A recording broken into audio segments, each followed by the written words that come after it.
Welcome back to Rick's Scale Model Fix and part 4 of our ongoing Magic Factory 1/48 scale A4M Skyhawk build. At the end of part 3 we'd got the model in primer, and that's where we're at, and we're looking at starting to get some of the colour coats on. So I've just masked off the nose gear bay that was painted prior to assembly, and to do that I've used some kitchen paper moistened with water and pushed in. We'll mask these off and spray these later, but we're going to concentrate on getting the undersurface colour on. So we're using the 2 bobs sheet as we mentioned in part 1 for an aircraft from VMA 311. So this is a combination of FS 36375, 36270 and 36495, and the undersurfaces are the ones that we're going to concentrate on first, and we've got 2 brands of paint here. We've got Hataka and MRP. So I've just made a mix up first of all with the Hataka because it looks slightly darker than the MRP. We've got that in the airbrush colour cup. We've thinned that with Mr. Colour levelling thinner, and I'm now going to don the mask and make a start.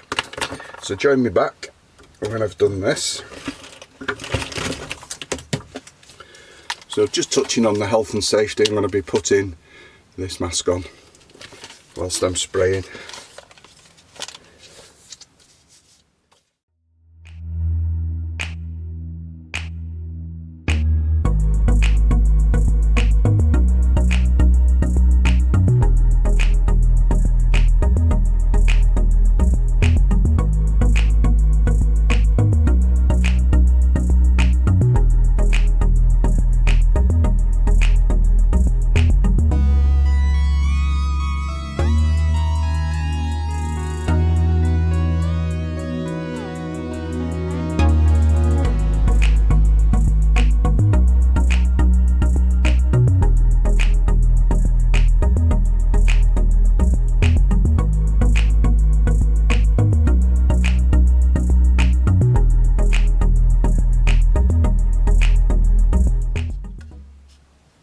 So we've just finished the undersurface, and we've got some basic weathering laid down. Now this is where we're going to sort of come into conflict with opinion on the riveting detail on the undersurface of the kit. If I went and highlighted every single rivet, I'm sure it'd look a mess. So what I've done is I've just done a few lines here and there, and hopefully the camera can pick that out, just to break up that very pale grey. I did come into a bit of a problem with the decals. So 2 bobs decals are printed very, very pale, and as you can see from this F16 drop tank, that will disappear. So whether that's correct or not, I wouldn't hazard a guess, but I'm probably going to say that that should be in a darker grey than what is depicted there. So to that end, I managed to go through the decals spare box and get one that's slightly darker in shade, and that looks to match my reference a little bit more than what 2 bobs offered. So I have had that in the past with 2 bobs where the decals have been suspect in colour, certainly for some of the lighter schemes where you just put the decal on and it disappears. And with that undersurface grey, the only time you would see that decal is if it was on a white surface, I think. Pylons have been started, and the detail in these is superb. And we've also assembled a drop tank and started weathering that just while I was waiting for the paint to dry. So the next stage for this is to pour wash on, but this varnish is a little bit tacky at the moment, so I think we'll leave that for now and come back to that in due course. So after nearly a week of bench sessions, each consisting of about 2 hours, we now have the upper paint surface is done and completed, and the first stages of weathering going on our A4 Skyhawk, and the underside is looking quite nice as well. So it's time to start adding the decals. So we're using 2 Bob's markings for this, and it's sheet 48092. Now I believe this is no longer in production. So looking at the copyright info at the bottom there, would you believe this sheet's been out 20 years? It says copyright 2005. And we're going to be using the markings for VMA 311 Tomcats. And that's the section at the bottom.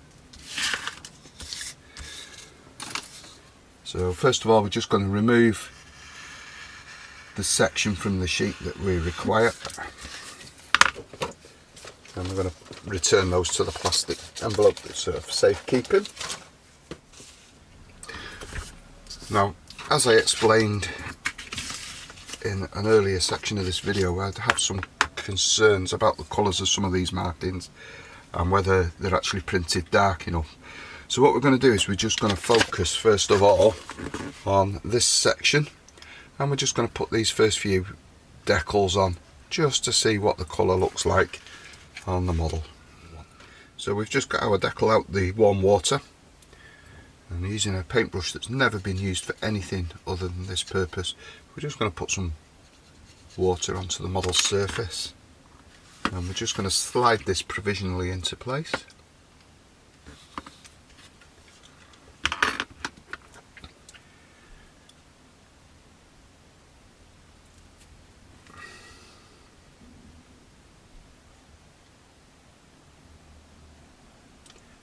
And I think we'll agree that those decals are incorrect, which is a shame because we've got this far, and it would appear that perhaps 2 Bobs have printed the lighter shades, the darker shades of these decals incorrectly, but they do look a little bit darker on the sheet, granted. Now whether that's just the choice of model paint isn't a good colour match, who knows. But like I said, I have had this issue with 2 Bobs before, but nonetheless it'll still work. They're just pale instead of dark, which is a real shame, because for these decals here to look pale, darker on there, that grey would have to be really considerably a lot lighter. In fact, I'm just going to put these markings on and I'm going to have a look what it looks like, and it might be that I abandon this at this stage because I'm not happy with that, and it may be that we have to look for some alternative markings for this low vis scheme, because they aren't correct. These should be darker on this lighter surface.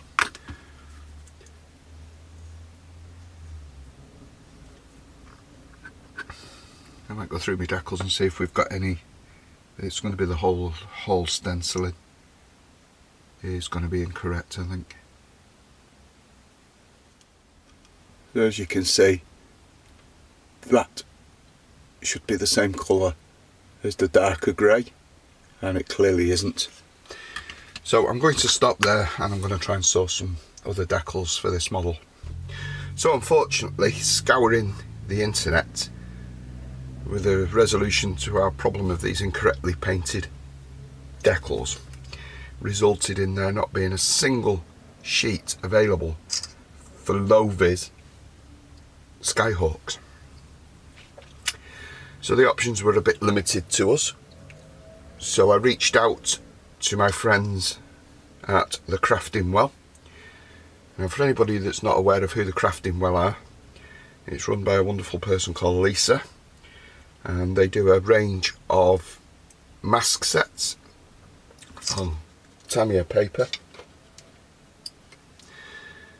So I asked if it was possible to come up with a bespoke set of masks for these numbers, and very, very quickly, in the space of about a week, Lisa's designed and printed a mask set. It can be used in 2 ways. You can either spray the base colour first and then add the individual numbers, or use it in reverse where the decal's already in place in this case, and we're going to add that mask just over the letters like so, and we're just going to fill in quickly with a layer of paint just to match this dark grey and rectify the problem. Now, I was having a play at the bench while we were waiting for those decals to be made, and if you have a look at the accompanying photographs, you could do it the hard way, whereas these letters and digits were masked off individually with small strips of Tamiya tape, being very careful not to lift the decal, but the end results will be the same. So for speed, ease and convenience, and any of your masking needs, please check out the Crafting World. They also sell model kits, so support a local independent business whenever the opportunity arises. So let's get some paint on these numbers and let's progress with our build. So I used a mask just to mask that decal that I'd already put on, and within 5-10 minutes we've now got the correct serial number colour. So it just goes to show that no matter how bad you think your problem is with the model, it's very, very rare that there's not a solution out there. Now persevere. It has broke the rhythm up a little bit with this kit now, but hopefully we can get back on track and get the rest of the markings on.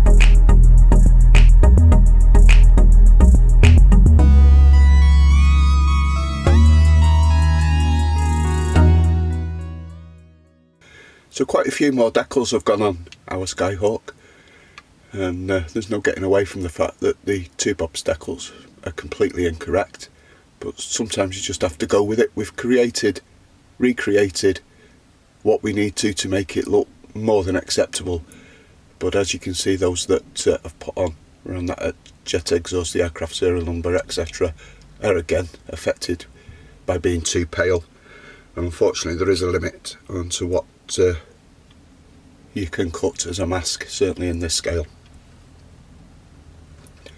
So after probably about an hour and a half's work, the decals are now on our Skyhawk, and it's time to move on. So I think what we'll do next is let these dry for a good few days, just let them bed down, and then we'll look for any silvering, correct that as needed, and then we'll give it a barrier coat of gloss, and then it'll be on with the rest of the build. So with the decals on the model and that set aside to dry, it's time to focus back on our build. So to that, we've started on the nose gear, which is quite nice. It's in separate pieces. The camera will just focus on that, hopefully. There we go. So that's been painted gloss white. It's had a wash applied, and then the metallic area of the oleo has been done with one of those AK interactive pens. So this is in a few sections. So there's some retraction jacks, if it'll focus.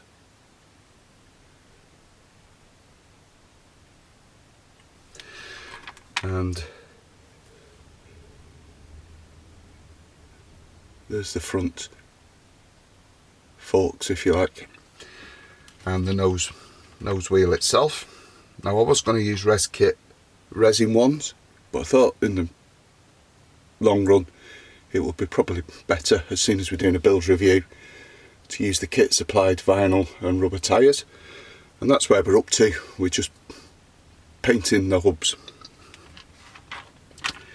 So my method of painting aircraft wheels is to paint the whole assembly black, or tyre black, rubber black first, and then using one of these circle templates, we're just going to find the correct sized template for the wheel, place it over the kit part, and then just at low pressure, making sure we get all the angles in there to make sure we just spray it white and we have a perfect wheel hub in literally a matter of seconds.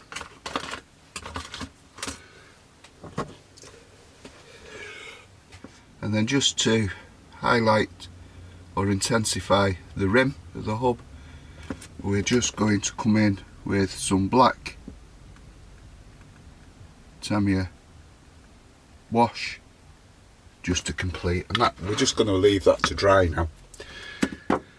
So after those wheels were dry, off camera I carried on working through the undercarriage on our Skyhawk, and the vinyl wheels have come up quite well. Hopefully the camera can focus on those. We've added the undercarriage doors, and I've added the nose wheel at a slight angle just to add interest. So all coming along very nicely. The undercarriage is really quite sturdy as well, and with careful painting and weathering comes up to look quite good. Magic Factory in their kit do supply the modeller with canopy masks, which saves purchasing an aftermarket set from the likes of Haddad. And these worked quite well on the windscreen, which we've completed there. So we're just having a look at how these are going to fit on the main canopy section. So we're just going to set a reference point and put the first corner down. Just make sure everything lines up as expected. It's always a bit hit and miss when you're dealing with a manufacturer first time. You don't know what to expect from the product or anything like that. And I would treat Haddad masks in exactly the same way, just to have a little look and see how they do fit. Don't take it for granted that they will fit perfectly every time. I thought this was looking a little ambitious in its size, which it would appear to be, and it's just started to creep out from that panel line at that point. So hopefully we can entice it back over. Just moving the mask around on its adhesive. We'll turn our attention to the other side.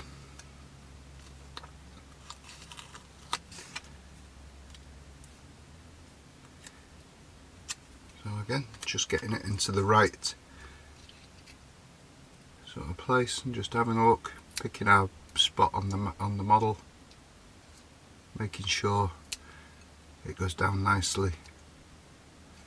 And this one wants to do the same, it's just pulling out very slightly there towards that side. But yes, they do fit quite well as well. So we can go ahead and get those painted. Now, detail inside the canopy is really good. So there is a separate frame which I've just painted black, and that'll be adhered to the inside of the canopy at this point. So we're just going to spray these and then I'll come back to you. So with the canopy masks removed, once they were painted black first, and then the top camouflage colour on top. And then we've tinted, I don't know if the camera will pick that up, but we've tinted that centre section of the windscreen with a slight green hue. That then just fits in place on the front of the model without any problems whatsoever, and as you can see, there's the rear section completed. Internal canopy framework is provided in the kit, and it is a really good detail to have, especially on an open canopy model. Please be advised that it's probably best practice to assemble this first and then cement it into the inside of the windscreen, just so that you don't fog this main part of the canopy with any super glue or glue that you would use to then attach that. Once assembled to the model, it certainly looks the part there, and it looks busy enough. We'll come to the seat later. Elsewhere on the model, the drop tanks, which is strange. I'm not sure how to take these, but they had really strong pronounced raised detail, just something I couldn't see on internet reference. So they were sanded off, but just left to give a relief, because I didn't know whether they would be scribed, either painted up, and then the mounting points were replaced with guitar strings, holes drilled in the pylon, and then you can remove these at will now. They're quite tight interference fit. So there's two of those, one port and starboard, and they just simply fit into place like so on the awaiting model. Elsewhere on the model, we've added the wingtip lights, added the fuel filler cap, and the taxi light. The taxi light wasn't a brilliant fit, so it's been added with a bed of crystal clear and pushed into place, and any excess wiped away, which will fill the gaps. And the last part that we've just tackled was the leading edge slats in the open position or deployed position, and while they look quite daunting, they're actually really strong and robust, the way Magic Factory have designed that, and they're just pushed into place on the fittings and can be removed at will. So we will just add that pylon, and we are now getting to the final stages of our Skyhawk build.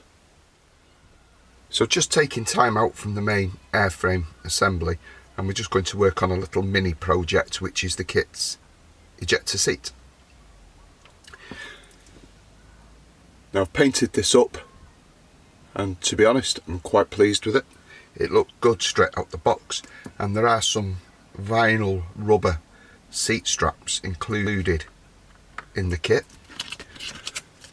I'm going to add the Quinter seat straps and ejector seat initiation handles from the cockpit set that we used earlier on in the build. So hopefully this will look nicely dressed up and ready to be popped in place in the cockpit. So the seat's dry. We've got those Quinter decals on. I think that looks quite good. Just see if the camera will focus on that for you.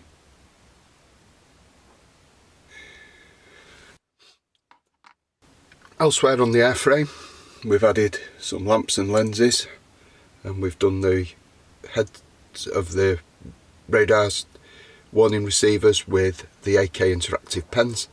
They're a game changer. I thought they were a bit of a gimmick, but the amount of times I've used them on this kit where I would have had to mask and get the airbrush out has saved me hours of time, literally.